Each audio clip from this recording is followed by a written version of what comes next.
তোমরা খাজুর খাও। খাজুরের প্রতি আল্লাহ বেশি তাকিদ দিলেন।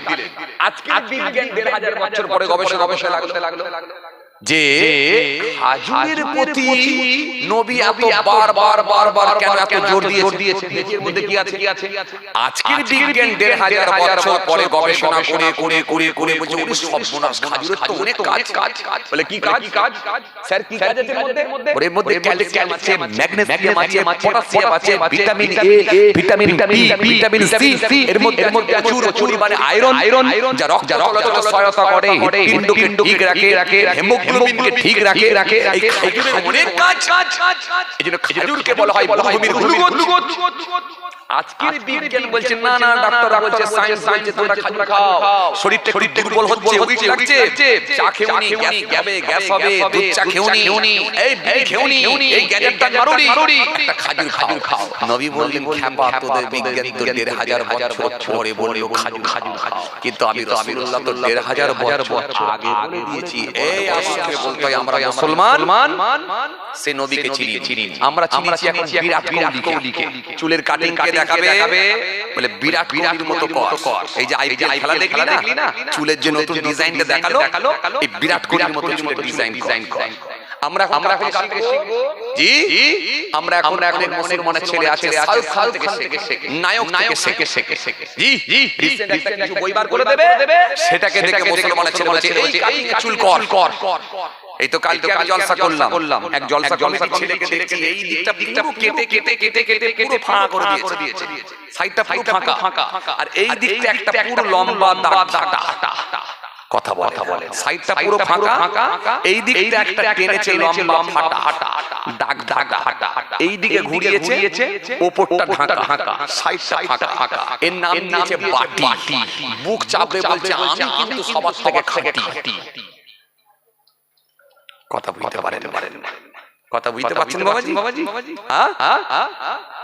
তাহলে তুমি যাদের থেকে ধার করছো, তাদের গুরু, তাদের বাবা, তারা যাদের থেকে কালেকশন করেছে, তারা আমার নবীকে মেনে নিয়েছে। তুমি তাদের থেকে ধার করছো। ভাবতে অবাক লাগে। আসেন, আপনাদেরকে আমি যে কথা বুঝাতে চাইছিলাম, এই জন্য আজকের গবেষকের বিজ্ঞান বলছে চেটে খাও। এরপরে কি রাসূল বললেন একটা দোয়া পড়ে নাও, আলহামদুলিল্লাহিল্লাযী আত'আমানা ওয়া জা'আলানা মিনাল মুসলিমিন। সমস্ত প্রশংসা আল্লাহ তাআলারই জন্য, যিনি খাইয়েছেন, পান করিয়েছেন এবং মুসলমানের অন্তর্ভুক্ত করেছেন। এই দোয়াটা পড়াও কিন্তু তোমাদের জন্য সুন্নাত। জোরে বলবেন না, আরো জোরে বলবেন না, আরো জোরে বলবেন না। আমার নবী সব শিখিয়েছেন। জি, রাসূল বলছেন শরীরটা একটু খারাপ লাগছে, দুটো খেজুর খেয়ে নাও। কটা? দুটো খেজুর খেয়ে নাও। দু পিস খেজুর খেয়ে দিয়ে এক গ্লাস পানি খেয়ে নাও। আবু দাউদ শরীফের হাদিসের মধ্যে এসেছে আল্লাহ রাসূল বলেছেন খাজুর হলো মুসলমানদের ন্যায়। মুসলমানরা যেমন বরকতপূর্ণ, খাজুরও হলো বরকতপূর্ণ। সুতরাং খাজুর একেবারে গাছে ফোটা থেকে শুরু করে নিয়ে একেবারে শুকিয়ে যাওয়া পর্যন্ত খাওয়া যায়। খাজুর প্রত্যেকটা ঋতুতে খাওয়া যায়। কি শীতকাল, কি বর্ষাকাল, কি গ্রীষ্মকাল, প্রত্যেকটা মৌসুমে বা প্রত্যেকটা ঋতুতে খাজুর খাওয়া যায়। তো রাসূল বললেন তোমরা খাজুর খাও। খাজুরের প্রতি আল্লাহ বেশি তাকিদ দিলেন। আজকে বিজ্ঞান 1500 বছর পরে গবেষণা লাগলো যে খাজুরের প্রতি নবী এত বারবার কেন এত জোর দিয়েছে? এর মধ্যে কি আছে?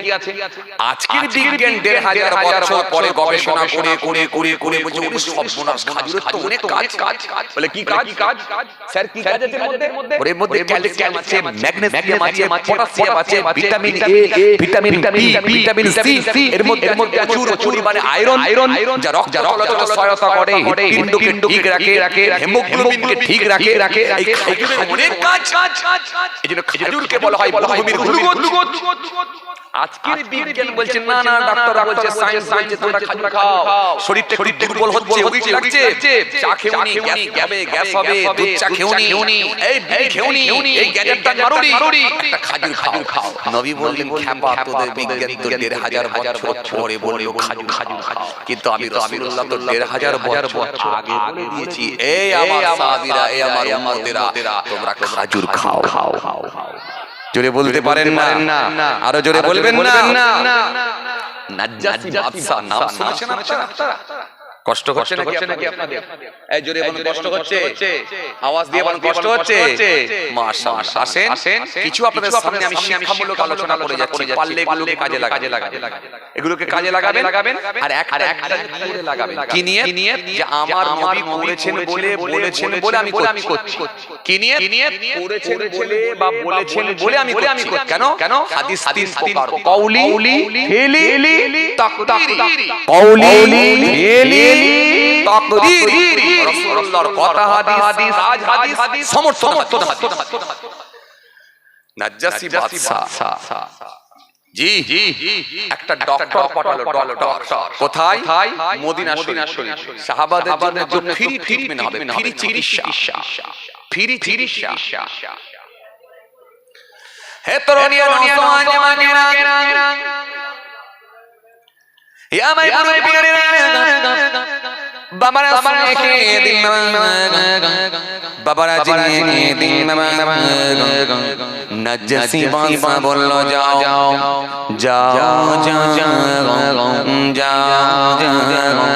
একজন ডক্টরকে বললেন, যাও মদিনা শরীফে যাও, সাহাবীদেরকে একটু ট্রিটমেন্ট করবে, ফ্রি চিকিৎসা করবে। ফ্রি চিকিৎসা, ফ্রি ট্রিটমেন্ট। পয়সা লাগবে না। আজও শুনেছি ব্যাঙ্গালোরে নাকি সাই বাবা যে আপনার কি বলে যে তিনি প্রতিষ্ঠান করে গেছেন, বা তিনি যে আপনার মানুষের সেবার ব্যবস্থা করে দিয়ে গেছেন। শুনেছি আজও পর্যন্ত যে সাই বাবার ওখানে গেলে নাকি ফ্রি ট্রিটমেন্ট হয়। কতটা কি টাকা লাগে আমি সেটা জানি না ডিটেইলস, যদিও শোনা কথা বলছি যে ব্যাঙ্গালোরে সাই বাবার ওখানে গেলে বা সাই বাবা যে সেবার ব্যবস্থা করে দিয়েছেন ওখানে নাকি ট্রিটমেন্ট হয়।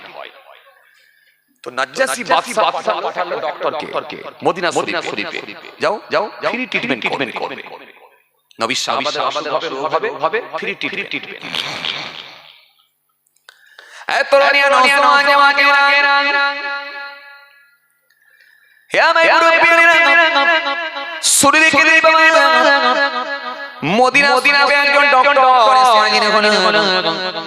আল্লাহ নবীর কাছে একটা পাঠানো, ইয়া রাসূলুল্লাহ ইয়া হাবিবাল্লাহ, নাজ্জাসী বাদশা এই ডক্টরকে পাঠিয়েছে আপনার সাহাবীদের জন্য ফ্রি ট্রিটমেন্ট হবে।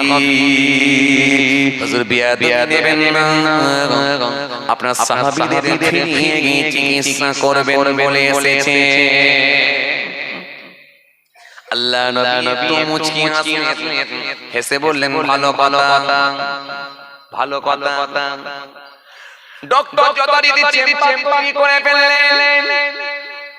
চেম্বার তৈরি করে ডক্টর বসে আছে, কিন্তু দিনের পর দিন, মাসের পর মাস, বছরের পর বছর কোন পেশেন্ট কিন্তু যায় না, একটাও পেশেন্ট হয় না। ডক্টর চিন্তিত হয়ে পড়লেন, প্র্যাকটিস ভুলে যাবার পেশেন্ট নাই। পেশেন্ট না থাকলে প্র্যাকটিস ভুলে যাবারই কথা। দীর্ঘদিন ধরে কোনো পেশেন্ট নাই। ডক্টর সেই সময় থাকতে না পেরে নাজ্জাসী বাদশার কাছে একজনকে পাঠানো, বলা যায় বাদশাকে গিয়ে একটু বলা, এখানে রোগী নাই, এখানে কোনো পেশেন্ট নাই। পেশেন্ট যদি না থাকে ট্রিটমেন্ট আমি তাদেরকে নিয়ে করব। বাদশার কাছে যখন খবর হলো, বাদশা সেই সময় বলল, বুঝতে পেরেছি ওইখানে পেশেন্ট আর অন্য কেউ নয়, পেশেন্ট হলো রাসূলুল্লাহ সাহাবারা। আর নবী সাহাবারা নবীকে এত মহব্বত করে ভালোবাসে, নবী যদি অনুমতি না দেয় কোন সাহাবী কিন্তু যাবে না। সাহাবীরা এত ভালোবাসতেন, সাহাবীরা নবীকে তো মুহাব্বত করতে এত ভালোবাসতে রাসূলুল্লাহর জন্য জীবন দিয়ে দেব নবীর জন্য জীবন দিয়ে দেব সাহাবীরা আমার নবীকে এত মুহাব্বত করে সাহাবীরা আমার নবীকে এত ভালোবাসে রাসূলুল্লাহর জন্য জীবন দিতে তৈরি নবীর জন্য জীবন নিতে তৈরি সাহাবীরা আমার রাসূলুল্লাহকে এত ভালোবাসতে আমার রাসূলুল্লাহর সামনে বসে বসে যখন আলোচনা শ্রবণ করতে আমার রাসূলুল্লাহ যখন একবার থুতু মুবারক খানা ফেলবে অমনি সাহাবীরা লাফালাফি লাগিয়ে দিতে কে ওই থুতুটাকে ধরে নিতে পারবে আমার নবী সাহাবীদের দেবেন না আমার নবী ফাঁকা জায়গায় ফেলবেন থুতুটা ফেলতে গেলেন অমনি সাহাবীরা কোনো কথা না বলে ছুটে এসে ঝাঁপিয়ে গিয়ে কে থুতুটাকে পাবে আগে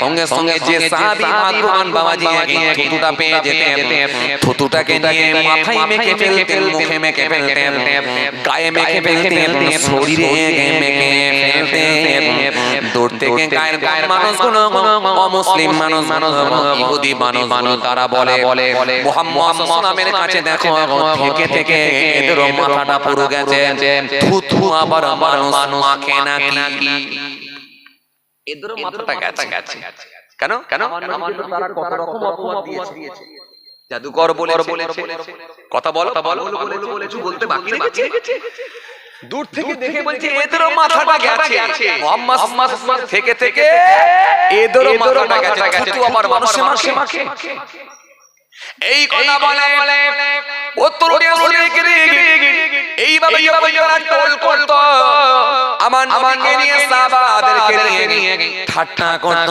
মজা করত কিন্তু আমার রাসূলুল্লাহকে আল্লাহ কি নিয়ামত করেছে তারা তখনও পর্যন্ত জানে না তারা যখন মাঝে মাঝে একটু কাছে আসতো এসে যখন বুঝতে পারত যে সাহাবীরা থুতু মেখেছে ওই থুতুটা কিন্তু সাধারণ থুতু নয় যে সাহাবী একবার শরীর মুবারকে মেখে নিয়েছে তার গোটা শরীর দিয়ে মুসকে আম্বারের খুশবু ছড়িয়ে গেছে আর জোরে বলে জোরে বলতে পারেন না আরো জোরে বলতে পারেন না এটা কোন সাধারণ থুতু নয় এটা কোন পল্টুর থুতু নয় যে গন্ধের বীজ আমার নবীর পীর ছাপ ফেলেছে নিজেকে ভাগবান বলে মনে করেছে আমার নবী থুতু মুবারক যে মেখেছে তার কপালটা বড় হয়ে গেছে বলে মনে করেছে কারণ রাসূলুল্লাহর থুতু মাখাটা হলো সৌভাগ্যের ব্যাপার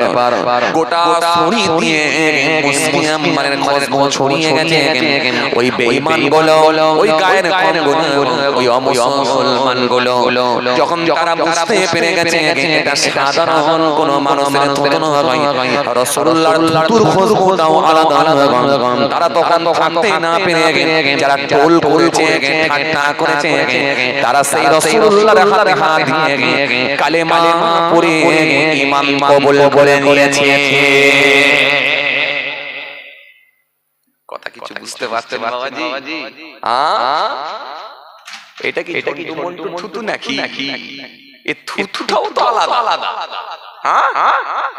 আমার রাবি হাঁটবে আল্লাহ আগে নির্দেশ করে দিলেন দুনিয়ার যত নোংরা যত অপবিত্র জিনিসগুলো আছে যত রকমের আবর্জনা আছে সাবধান হয়ে যাও হে জমিন ফেটে যাও জমিন দিকে ফেটে গেল দুনিয়ার সাধারণ নোংরা পেচ্ছাপ পায়খানা ইত্যাদি যত রকমের যা নোংরা জিনিস আছে সব জমিনের নিচে প্রবেশ করে আবার জমিন আগের মতো পুনরায় ফের আগের মতো লেগে গেল নবী ওই পথ দিয়ে হাঁটি এত সহজ নাকি এত সহজ আপনি কার উম্মত একবার ভেবেছেন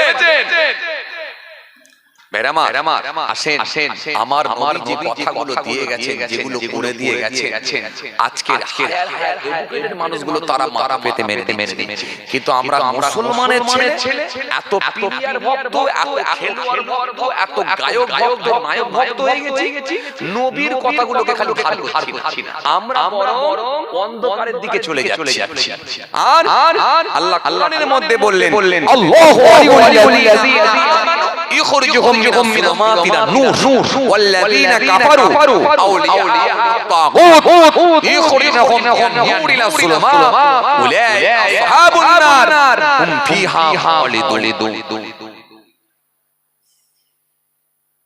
জি জি আসেন আমরা অন্ধকারে চলে যাচ্ছি আল্লাহ বলছেন তাদের বন্ধু আমি তাদেরকে নিয়ে আসি আলো থেকে অন্ধকার থেকে আলোর দিকে ওয়াল্লাযীনা কাফারু ইয়াখুযুত ইখরিজুহুম নূর ইলা সুলমাত অবিশ্বাসীদের অভিভাবক হলো শয়তান সে নিয়ে যায় আলো আনতে অন্ধকারের দিকে শয়তানের কাজ হলো অন্ধকারে পৌঁছে দেওয়া আজকে মুসলমানের ছেলে সে অন্ধকারে চলে যাচ্ছে খাওয়া দাওয়া হাঁটা চলা সব দেখেন গায়ের কমদের থেকে গায়ের কমদের থেকে ধার করছে পাশ্চাত্য দেশের কালচার মুসলমানদের ঘরে ঢুকে গেছে কথা ঠিক কিনা বলুন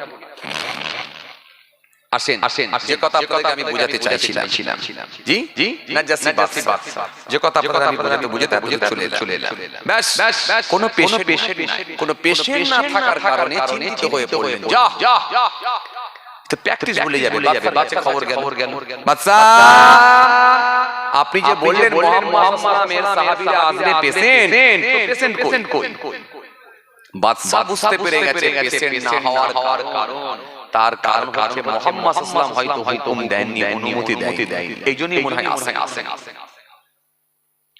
এত রানিয়া নওজওয়ান ইয়া ভাই সুরি রেখে কিতাবের মধ্যে পাওয়া যায় কিতাবের মধ্যে পাওয়া যায় আল্লাহ নবী তেনা দরবারে আছেন বাদশা একজন দূত পাঠালে যাও মুহাম্মদ সাল্লাল্লাহু আলাইহি ওয়াসাল্লাম একটু জিজ্ঞাসা করো তিনি তিনার সাহাবীদেরকে কেন ফ্রি ট্রিটমেন্টের জন্য কেন পাঠাচ্ছেন না একবার খালি জিজ্ঞাসা করো আল্লাহ নবীর কাছে খবর এলো ইয়া রাসূলুল্লাহ ইয়া হাবিবাল্লাহ হুজুর বাদশা যে ডাক্তারের ব্যবস্থা করেছে ট্রিটমেন্টের ব্যবস্থা করেছে হুজুর কেন আপনার সাহাবীদেরকে কেন ফ্রি ট্রিটমেন্টের জন্য কেন পাঠাচ্ছেন না হুজুর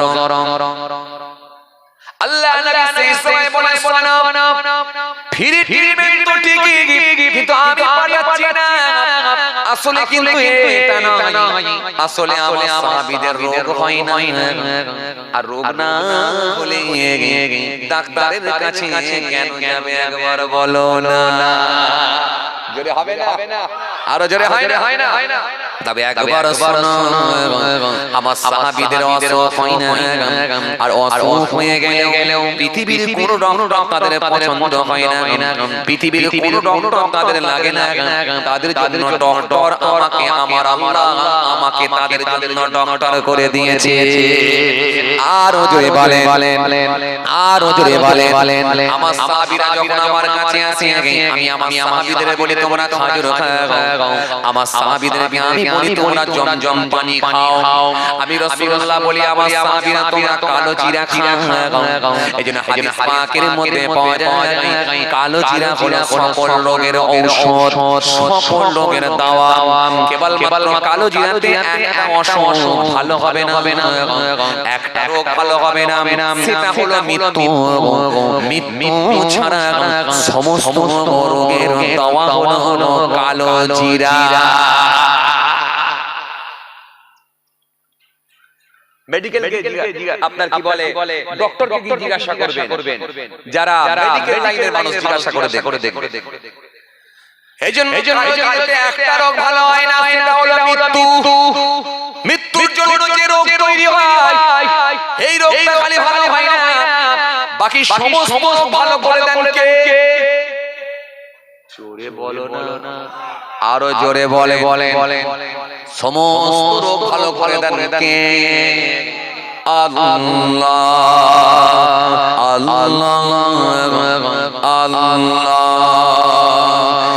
মানুষ যখন ওষুধ খায়। হাদিস পাকের মধ্যে পাওয়া যায় ওই ওষুধটা যখন পেটের মধ্যে গিয়ে পৌঁছায়, পেটের মধ্যে একটা স্পট পড়ে যায়, পর্দা পড়ে যায়। একদিকে থাকে তার ওষুধ, একদিকে থাকে তার দাওয়া, আর একদিকে থাকে তার ব্যাধি, তার অসুখ ব্যাধি। কিন্তু ওষুধের কোনো হিম্মত নাই, তার ব্যাধিতে গিয়ে অসুখে গিয়ে পৌঁছে যায়। এটা কিন্তু ওষুধের কোনো ক্ষমতা কাজ হয় না। পেটের মধ্যে একটা স্পট পড়ে যায়, পর্দা পড়ে যায়। একদিকে থাকে ওষুধ দাওয়া, আর একদিকে থাকে অসুখ ব্যাধি রোগ, আর একদিকে থাকে। কিন্তু ওই ওষুধও ইন্তজার অপেক্ষা করে যতক্ষণ না আল্লাহর নির্দেশ হয়।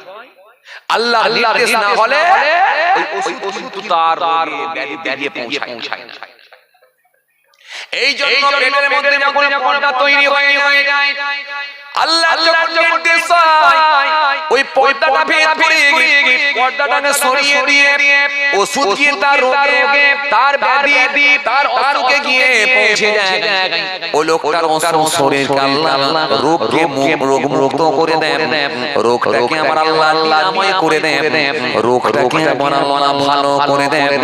আর যার রোগকে আমার আল্লাহ ভালো করবেন না বলে সিদ্ধান্ত নিয়েছে, সে যদি ব্যাঙ্গালোরে যায়, আর যদি মণিপালেও যায়, চেন্নাইয়ে যায়, পৃথিবীর যে কোনো জায়গায় যায় না কেন, তার যদি মৃত্যু আল্লাহ লিখে রেখে দেন, তার ওষুধ খাওয়া কোনো কাজ করবে না।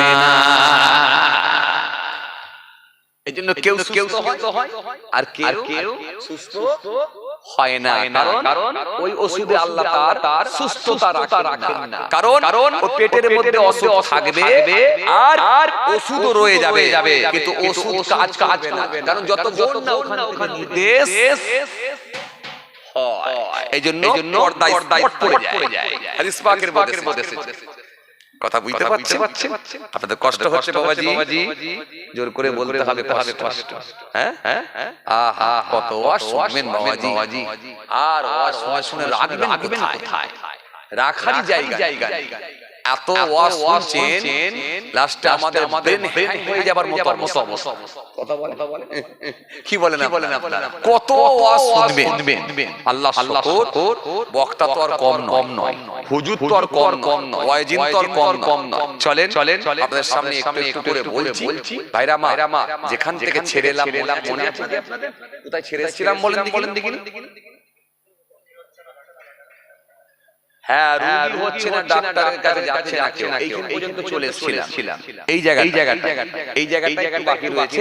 তার ওয়াজ থেকে শুরু করেছিলাম, ছেড়ে এলাম দেখি।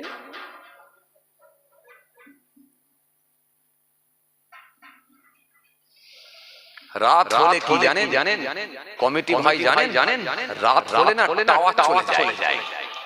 কথা বুঝছেন? জি কই কমিটি আসেন না ভাই আমার কাছে আসেন খেয়াল করেন যে কথা আপনাদের বোঝাতে চাইছিলাম। তাহলে আপনারা মনে করতে পারলেন না? ছেড়ে এলাম।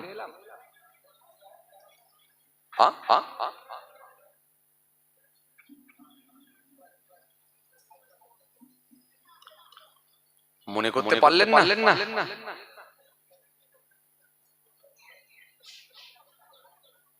কি ভুলে গেলেন আপনারা?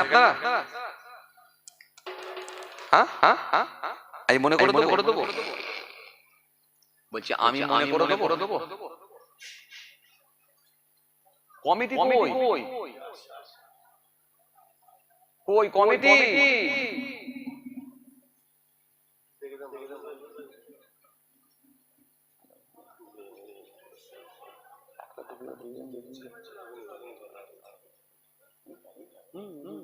কই আসে শোনেন না? কি বলেছি আমি শুনেছেন তো? শোনেন না? হালকা আমি বলেছি, লেটে ঢুকলে রাগ করলে মন খারাপ করলে হবে না। শুনেছেন? আগে ঢুকে গেলে যেমন লেটে তুলবো, আর লেটে ঢুকলে কিন্তু রাগ করলে হবে। শুনেছেন তো? হ্যাঁ। আচ্ছা ঠিক আছে। লেটে ঢুকলে কিন্তু রাগ করলে হবে। সেদিন এক জায়গায় গিয়েছি মন খারাপ না না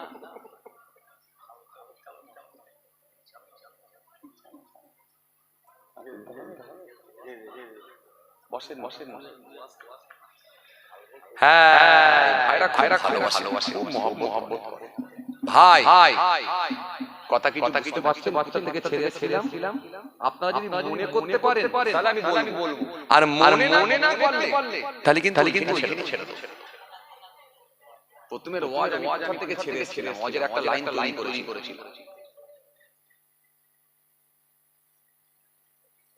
এত টেনশনের মধ্যে আমরা জড়িয়ে যাচ্ছি না, সকালে উঠলেই বাজার নেই। কথা বলছেন বউ বলছে বাজার হঠাৎ বাজার কিছুক্ষণ পরে বলছে শুনেছো গা 29 তারিখ। বলে সে কি? বলে কালকে স্কুলের ফিস দিতে হবে। ওখানে এক টেনশন। এরপরে আমার মনে পড়ে গেল যা যে ছেলেটা আমার প্রাইভেট করে টিউশন পড়ে তো বেতন দিতে হবে, কারণ 29 তারিখ মানে ও কালকে ওখানে সারা দিন আমরা দোকানটা খুললাম, খরিদ্দার হয় সে এক কথা বলে। সবজি একটু চাষ করে দিই তাও ভালো হয়, সে এক টেনশন। এই রকম এত টেনশন মাথায় নিয়ে এসে বসলেই চোখ বন্ধ করে ঘুমিয়ে পড়ছি, আর না হলে পুরো একেবারে দেশ ছেড়ে পুরো একেবারে বিদেশে পালাচ্ছি। এই জন্য আমরা বুঝতে পারছি কোন জায়গায় ছাড়লো আর কোন জায়গায় ধরলো। কথা বুঝতে কিয়ামতের ময়দানে রব্বুল আলামিন জান্নাতি মানুষগুলোকে জান্নাতে দেবেন। জোরে বলো সুবহানাল্লাহ। জোরে বলবেন না সুবহানাল্লাহ। জান্নাতি লোকেরা জান্নাতে যাবে। জি ভালো মানুষেরা জান্নাতে যাবে, ইমানদার লোকেরা জান্নাতে যাবে। এতে কি আপনারা খুশি নয়? কিয়ামতের ময়দানে রব্বুল আলামিন ইমানদার লোকগুলোকে জান্নাতে দেবেন। জোরে বলো সুবহানাল্লাহ। জোরে বলেন আরো জোরে বলো সুবহানাল্লাহ।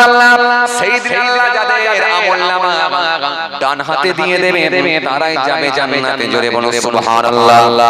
আব্দুর রহমান ভাইকে সাপে কামড়েছে, জোরে বলো সুবহানাল্লাহ।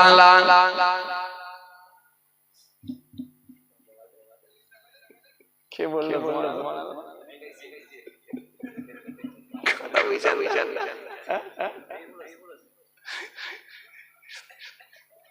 এই জন্য গোল সুবহানাল্লাহ, কোথাও ইন্না লিল্লাহ কোথাও লাগাবেন কি মুশকিলে পড়ি। ইন্না লিল্লাহ কাজ আছে রে ভাই। বলছি শুনেছিস অমুকের ছেলে হয়েছে, বলছে মাশাআল্লাহ। তারপর বলছে শুনেছিস অমুকের দাদু মরে গেছে, বলছে মাশাআল্লাহ। আরে দাদু মরে গেছে বল ইন্না লিল্লাহ লাগাবি, খুব বিপদ। এই জন্য আপনাদেরকে আমি বলেছি টেনশন মুক্ত হতে হবে। যেদিনে দেখবেন শরীর ভালো আছে, মন ভালো আছে, ব্রেন ঠিক আছে, ছেলের হাইব্রিড আননে বয়স সঙ্গে ঝগড়া হয় না, কোনো ঝুট ঝামেলা হয় না, সেদিনে সুস্থ শরীরে ওয়াজ। আর যেদিনে মন খারাপ, পেট খারাপ, শরীর খারাপ, ছেলের হাইব্রিড গিয়েছেন, বয়স সঙ্গে ঝগড়া করেছেন, সেদিনে টেনশন নিয়ে মাথায় আসবে। কারণ টেনশন নিয়ে কি পারবেন যে আমি কত ভালো কথাগুলো আপনাদের সামনে দিয়েছি, সব মনে ভুলে গেল। কথা বুঝছেন? আমি আপনাদের সামনে করেছিলাম, আপনারা ভুলে গেছে। আমি শুরু করেছিলাম বরকত। রাসূল করিম সাল্লাল্লাহু আলাইহি সাল্লাম বলে আলী খাবারের ব্যবস্থা করো। একটা ছাগলের রানের ব্যবস্থা করা হয়েছিল, আর একসা খাদ্যের ব্যবস্থা করা হয়েছিল। নবী দোয়া করেছিলেন, 40 জন মানুষ খানা খেয়ে কমপ্লিট হয়ে গিয়েছিল, কিন্তু খানা কিন্তু ফুরাই। আপনি মনে করে দেখুন এখান থেকে অস্ত্র করেছিলেন। ঠিক বলছি না? কথা বলে ঠিক বলছি না? বলছি মনে করো দেখো এখান ছেড়ে এরপরে কিন্তু হয়নি। হ্যাঁ আসলে আমরা তো বলি আমরা ভুললে পয়সা দেবে। কি গো ভাই, আপনাকে বস্ত্র দিতে হবে। কি বলেন? জি আসেন মাশাআল্লাহ। খাতা করে আমার ভাইরা বড় কষ্ট করে বাবাজি আজকের এই মাহফিল করেছে। আপনারা সকলে খুশি তো নাকি? এই জোরে বলেন না, খুশি তো নাকি? আসেন ভাইরা আমার শেষে কোথায় ছিলাম বললাম তো?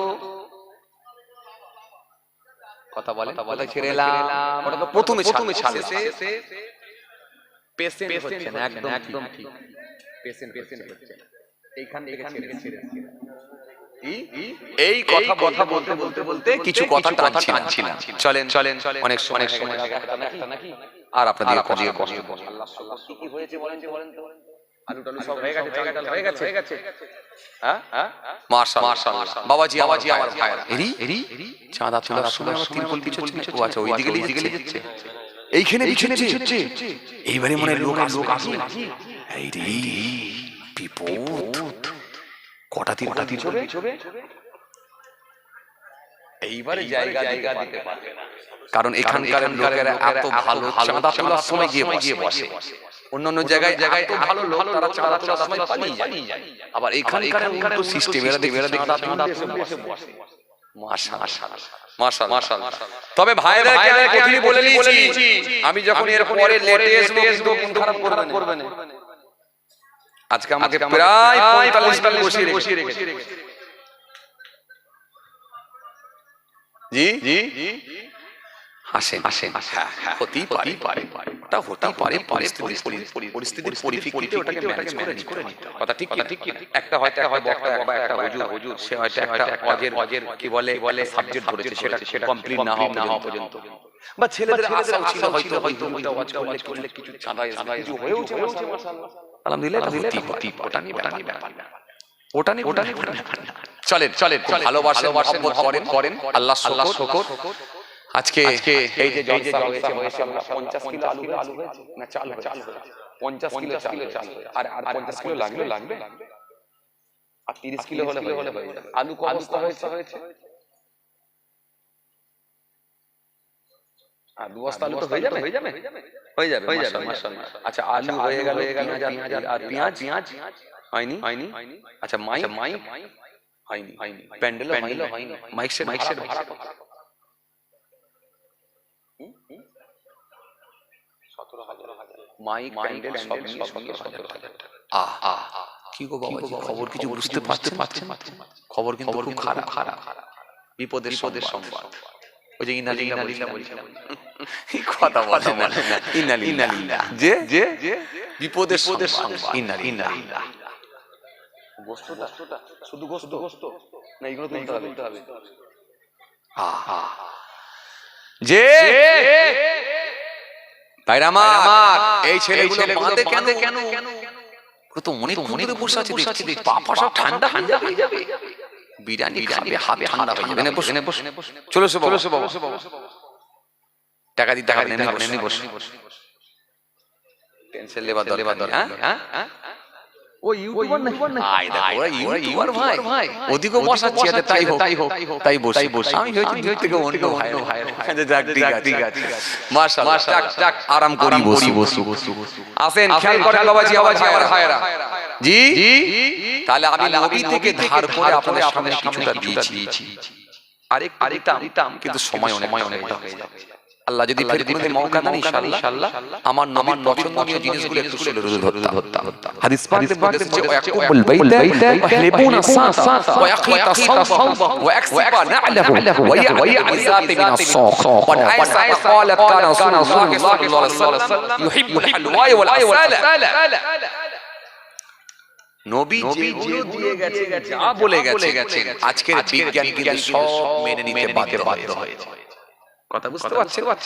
আসেন আমি শুরু করেছিলাম রাসূল বরকতের জন্য দোয়া করেছিল, গোশতের টুকরো নিয়ে গোশতকে ছিঁড়ে ওই পাত্রের চারিদিকে দিয়ে বলেছিলেন খাও। নবীর দোয়াতে আল্লাহ কবুল করে নিয়ে 40 জন মানুষের ক্ষুধা নিবারণ করে দিয়েছিলেন। এইভাবে দ্বীনের প্রচার করেছিলেন। কিন্তু দ্বীনের প্রচার করে রাসূলুল্লাহ রেডি, হঠাৎ করে দেখা যায়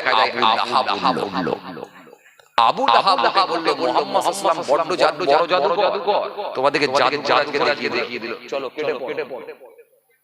কেটে পড়ো। একটা মানুষ নবীর কথা শুনলো না, সবাই চলে গেল। রাসূলুল্লাহর মনটা বড় খারাপ হয়ে গেল। আজকে দ্বীনের দাওয়াত দিতে পারলাম না। মক্কার বিখ্যাত বড় লিডার ছিল আবু লাহাব, আবু জাহেল, উতবা, এই সমস্ত বড় লিডার ছিল যারা নেতৃত্ব দিত, যাদের কথাই মানুষ চলতো, বেঈমান চলতো। এই আবু লাহাব এত বড় একজন লিডার ছিল, যাকে নিয়ে আল্লাহ কোরআনের মধ্যে একটা সূরা দিয়েছেন আপনাদের জানা আছে সূরা লাহা তাব্বাত ইয়াদা আবি লাহাব মা আগনা আনহু মালুহু ওয়া মা কাসাব সায়াসলা নারান জাহাবি ওয়া আমরাতু হাম্মালাতাল হাতাব ফি জিদিহা হাবলুম মিন মাসাদ। এই সূরা আল্লাহ দিয়েছেন আবু লাহাবকে সামনে রেখে। কথা বুঝতে পারছেন বাবাজি আমার ভাইরা? আসেন ভাইরা আমার, বড় কষ্ট করে আমার ভাইরা এই মাহফিল দিয়েছে, বলতে গেলে অনেক সময় লেগে যাবে, যেহেতু চাঁদা পত্রের ব্যাপারে একটুখানি আছে, বড় আশা করেছিলেন ভাইরা যে হুজুরের হাতে কিছু মানুষ দিয়েছে, আবার হাতেও কিছু মানুষ দেবে ইনশাআল্লাহ, এরকম আমার ভাইদের আশা ছিল। যাক আলহামদুলিল্লাহ, আপনারা দেন কিন্তু আশা করেছে, দেন কিন্তু আশা করেছে। কথা ঠিক না ভুল?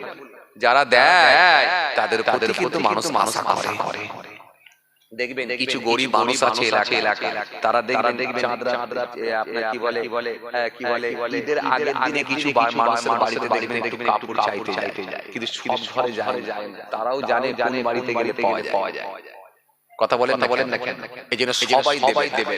কোরআন স্পষ্ট ঘোষণা দিয়েছে, সুন্দর করে কি ইয়ামহাকুল্লাহু রিবা ওয়া ইরবি সাদাকা আল্লাহু ইউহিব্বু কুল্লা কাফারিন কাযীব। আল্লাহ স্পষ্ট ঘোষণা দিয়েছে। ভাইরা আমার আসেন কে দেবে বলে। আপনারা তো দেন, আমি জানি, কিন্তু সর্বপ্রথম কে দেবে? সর্বপ্রথম যদি কেউ দেয় তার বেনিফিট আলাদা আছে। হাদিস একটা হাদিস আছে, রাসূল করিম সাল্লাল্লাহু আলাইহি ওয়াসাল্লাম বলেছেন, কাউকে যদি নেক কাজে আহ্বান করা হয়, কাউকে যদি নেক কাজের দিকে ডাকা হয়, তার ডাকে সাড়াদানকারী যে পরিমাণ যিনি ডেকে তিনাকে ওই রাস্তা দেখিয়ে দেবেন, মহান আল্লাহ খুশি হয়ে গিয়ে তাকে ডবল সওয়াবের হকদার করে দেবে। একটু জোরে বলবেন, আর একটু জোরে বলবেন না। আপনারা বুঝতে পেরেছেন? ডেকে যদি নেক রাস্তা দেখিয়ে দেয়া হয়, তার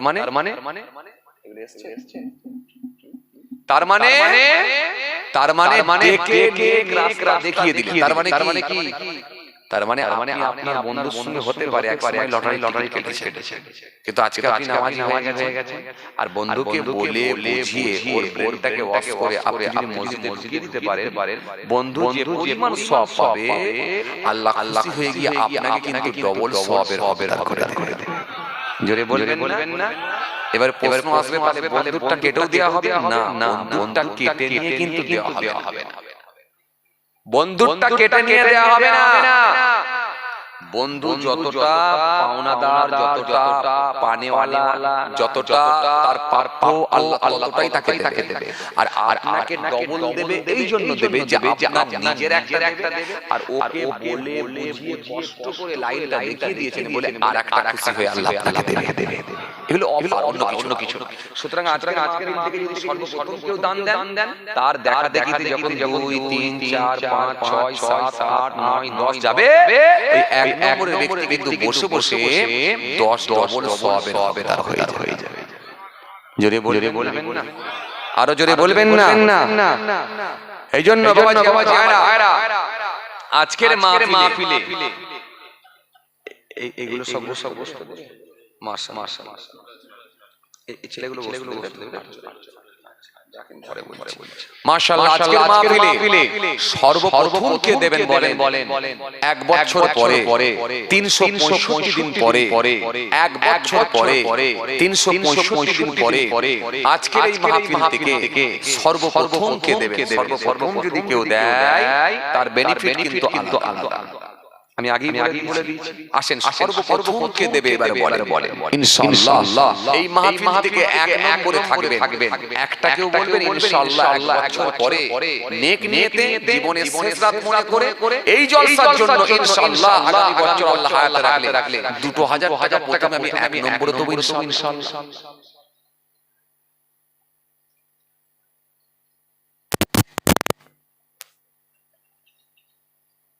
2000 টাকা 1 নম্বরে দেব ইনশাআল্লাহ।